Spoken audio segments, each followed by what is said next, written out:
I don't know what it is about spear guns that keeps drawing me in, but I keep coming back for more, even though they're not super powerful, but they can be a whole lot of fun.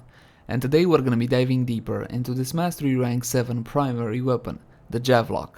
As per the usual, I'm gonna be showcasing a cheap build, something affordable that anybody can build, but of course we also have the classic endgame setup with the Riven. That being said though, please keep in mind that my builds and guides follow a new player friendly approach. That's because there's a lot of info here and I want anybody watching to understand how the weapon functions and how it should be built. So if you're a veteran of the game and already know most of this stuff, please bear with me. And with that out of the way, let's jump into the Javlok. Let's begin by having a look at how the weapon behaves without any mods equipped, and for that I'm gonna need a couple of targets. First of all, the Javlok is a spear gun and it has two fire modes. Your primary fire mode is an auto charge fire mode. That means you gotta click your button once, then the Javlok will go through this charge cycle, after which it will unload the shot automatically. So unfortunately you cannot hold the projectile in. And speaking of the projectile, as you can see, it's kinda like the fireball, which will deal AoE damage. Upon impact with a surface or an enemy, it will deal fire damage in about 1.6 meter radius, or at least that's what the wiki says, and that's pretty much it. By default, as you can see, it deals fire damage. As for the alternative fire of the Javlok, this one can be charged up or it can be simply flinged at a touch of a button like so. If you simply fling it like that, you see there's an AoE cone that will be forming around the weapon, then after 1 second it will release an AoE explosion, which once again deals fire damage. Now what you can do is charge the weapon and it will detonate upon impact. Also, it affects the trajectory of the weapon itself. Also, it consumes all of the ammo in your clip, and per ammo you're getting 20% more damage. So you can do something like this, and there's also a guaranteed knockback effect.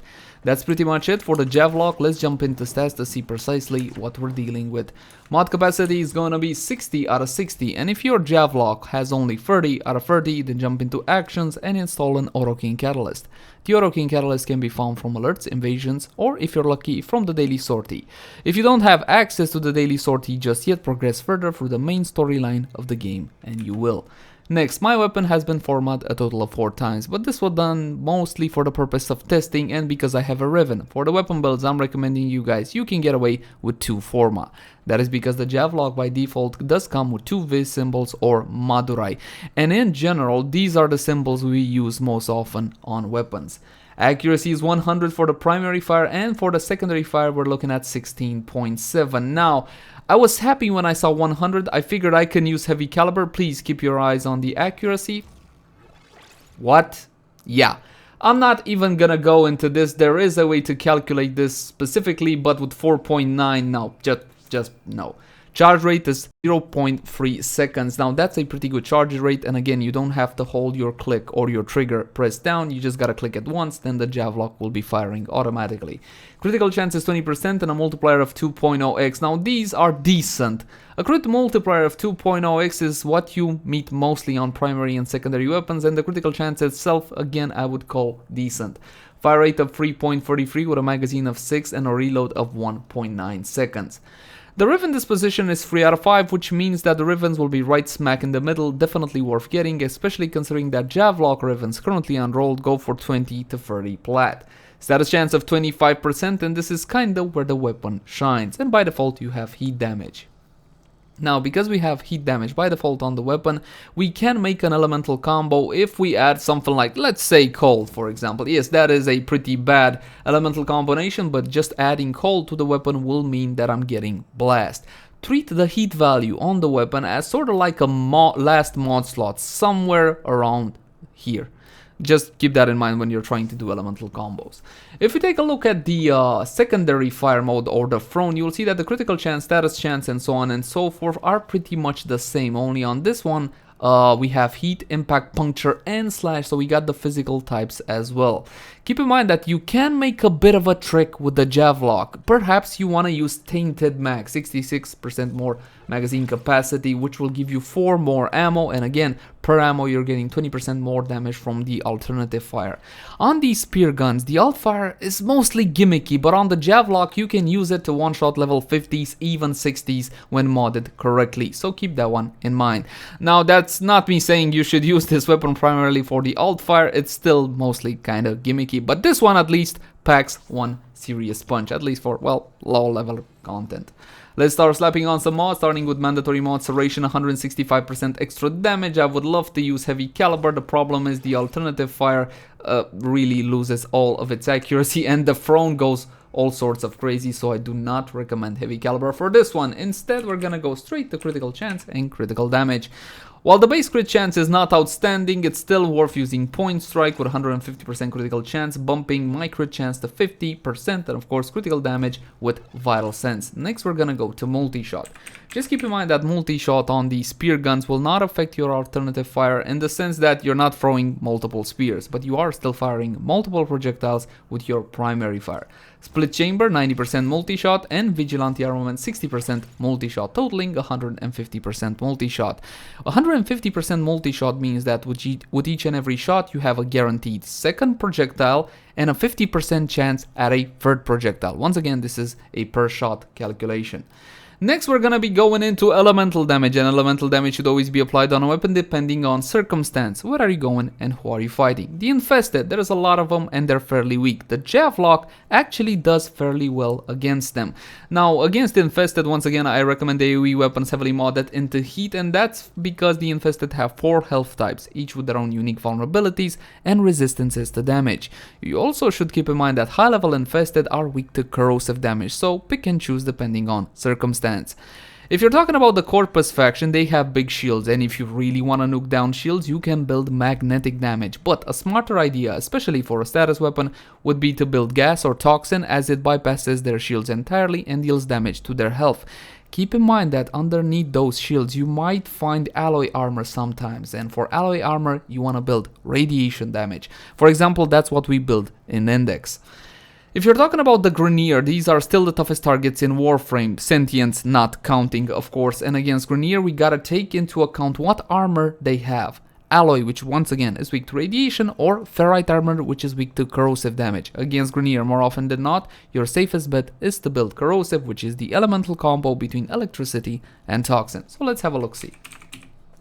Should I go for the 90 mods or for the 60-60 mods? Now I have tested both combinations for about a day or so, and to be honest, I can't really give you a clear winner. The math says that the 60-60 mods should perform a lot better, but the thing is, you're not really firing all that many projectiles at a target, and corrosive damage, at least its status app, in order to be effective needs multiple applications on the target, so your subsequent shots will be dealing more and more damage. The difference in this case between the 60s and the 90s is minute.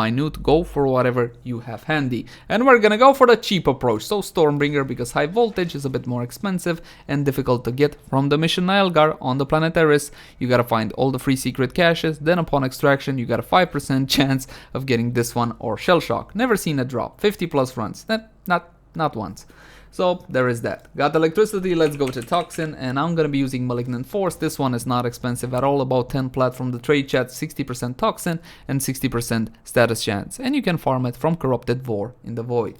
We have one more mod slot left on the weapon, and here's a proposition. Yes, punch through, fire rate, reload, yes, all of that. But what about Firestorm?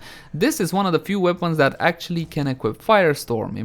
Improves the blast radius of specialized launcher weapons, plus 24% blast radius. Will that make a huge difference? Well, let's think about it. The blast radius of the primary projectile is 1.6 meters, but the alternative fire's explosion is 6.9 meters. So it will make a pretty big difference for that one, but for the primary fire, not really. So if you want to make a fun build, you can go for Firestorm and increase your magazine capacity and just try to blow everything up like that. Now it works fine up until level 60s, but past that, no, not really. In this case, I'm gonna be building even more corrosive on the weapon. Keep in mind that for the primary fire, I only have 2 elements. I got corrosive and heat, and corrosive is already higher than heat, so I'm gonna be getting a lot more corrosive procs than I'm gonna be getting heat procs. But in the case of the Javlok, not counting stuff like Argon Scope, further increasing your elemental combo will be the way to go. So we're gonna be using Infected Clip. There we go, 4,452 corrosive. And we're gonna be testing the weapon out like this. But before we do that, let me make sure that I'm not cheating with any sorts of buffs. Once again, let's check the stats really quick. Okay, we're good, let's go. Level 120 Corrupted Heavy Gunner. I'm just gonna respawn the same targets from earlier. And we're gonna be using the primary and secondary fire as well. Take a look at that.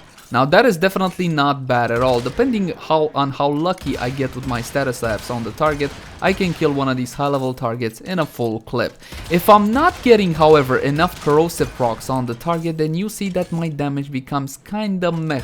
Not counting, of course, the AoE benefit that you would get from the Javlok.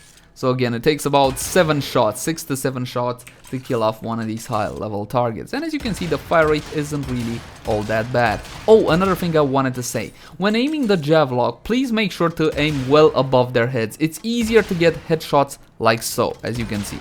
I'm not even really close to their heads and I'm still getting the headshot multiplier. That is because that projectile is actually quite thick, and if you're aiming directly at the head, you're getting less headshots than you would by aiming above the head. As for the alt fire, let's fully charge it up.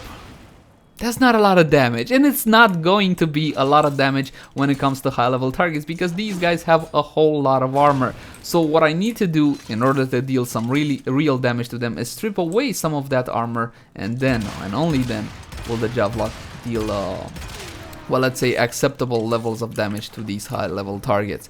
And that is a way you can build the Javlok. Now I fully tested a setup with Hunter Munitions because apparently every weapon that has a decent critical chance can use Hunter Munitions successfully. Unfortunately for the Javlok, for the same reason that we're not firing that many projectiles and the base critical chance isn't all that high, Hunter Munitions simply didn't work out so well, so I'm not recommending it. Next we're gonna go to a Riven setup, and I got an accurate con for about 200 plats. Oh mama. Critical damage, multi-shot, and minus reload speed. Now the negative here is not entirely harmless. I'm not liking the idea of going to a 2.5 reload speed, but there you go, beggars can't be choosy. Critical damage is awesome if I have a guaranteed critical chance. Do I have guaranteed critical chance? Well, I swapped in Argon Scope, 135% critical chance, and with the buff from this one, I'm going to 77% critical chance. And you would say, hey, that's not bad. But if I flip the coin and take a look at it the other way, then I have a 23% chance per shot not to be a crit, and therefore all my critical damage on the weapon to be worthless. So there is that. And of course I got 142% critical damage on this one as well. The rest of the setup is pretty much the same, and we're gonna be testing the weapon out like this. A dispo free weapon should make quite a bit of a difference when you slap a nice Riven onto it, and while I did want critical chance over critical damage in this case, I can get my guaranteed critical chance through the use of an arcane, but more on that a bit later. So as you can see, when you slap on a Riven, yes, it does make a difference. And again, they're not very expensive, and if you enjoy playing with this weapon, by all means, go out there and get yourself a Riven. Pay 20 to 30 plat, head on over to Kuva and see if you get any lucky with the rolls. Now this is shot by shot action, but of course you can also rapid fire the weapon a little bit. Just keep in mind that you don't need to charge the shot, you simply need to click it and let it go. The Javlok is not a, well, it's not a traditional endgame weapon, but it can be a whole lot of fun. It suffers from the fact that it simply doesn't fire that many projectiles at a target. But does that really bother you? I'm having a lot of fun with spear guns in Warframe. Check the link in the cards now for reviews on the Ferox as well as the Scourge. My favorite is the Scourge. We're not gonna stop here, however. We're gonna go into Warframe buff so we can pump up everything and see what the Javlok is capable of. For that, I'm gonna be using my favorite weapon, Specialist Mirage Prime. And you can guarantee your crit with Harrow if you so desire, but I'm gonna guarantee my crit through the use of an arcane. And the arcane is called Arcane Avenger. This one will give me 30% critical chance, and you might say, hey, 30% on your base crit chance isn't all that much. Fortunately for us, Arcane Avenger is a bonus additive after. That means that with the buff from Arcane Avenger and Argon Scope, I'm gonna be going to 107% critical chance. Now, my critical chance is guaranteed, but again, it relies on Arcane Avenger being active.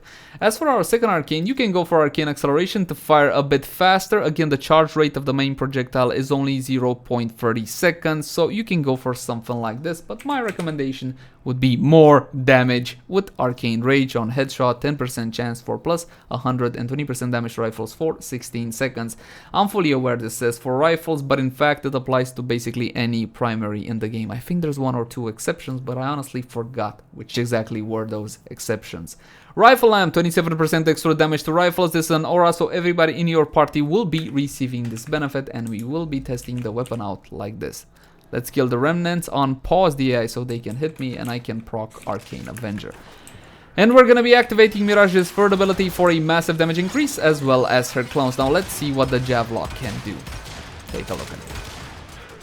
Now that is pretty good. Again, you're kind of being stopped in your tracks when you need to reload, but the Javlok can absolutely murder these high level targets. If this was a legitimate gameplay situation, now these guys will deal a truck and a half of damage to you, so that added crowd control from the heat application, from the heat status proc, can come in very useful.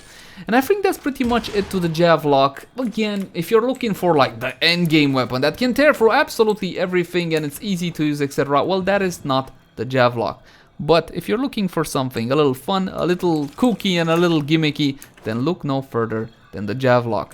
The problem with this weapon is that it requires Javlok capacitor, and not only Javlok capacitor, but it also requires 5 nethane extract to build. Now that's a little bit excessive, but I am enjoying the weapon, so I do recommend it. Thank you guys so much for watching. Like, favorite, share, and subscribe if you enjoyed the content. If you have any feedback for me or would like to request a specific weapon review, then by all means leave it in the comment section down below.